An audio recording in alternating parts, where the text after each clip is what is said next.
thing that you feel called to do. Yeah. Whether it's A podcast. a podcast. That's it. That's your Yeah. ethos. Is like, I'm just going to start doing it. Yeah. Yeah, and it's a beautiful thing because by beginning, the simple fact of beginning has made it better all on its own.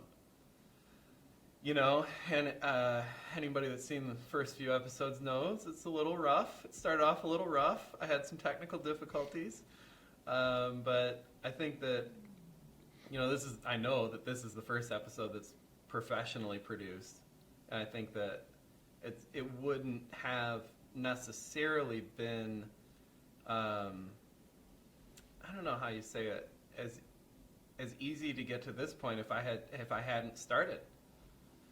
I don't know if I'm saying that very eloquently, but No, that makes sense. So obviously AV quality is one aspect, but I imagine there's lots of dimensions that you've just discovered opportunities just by doing it. So what are some other things that you've just figured out?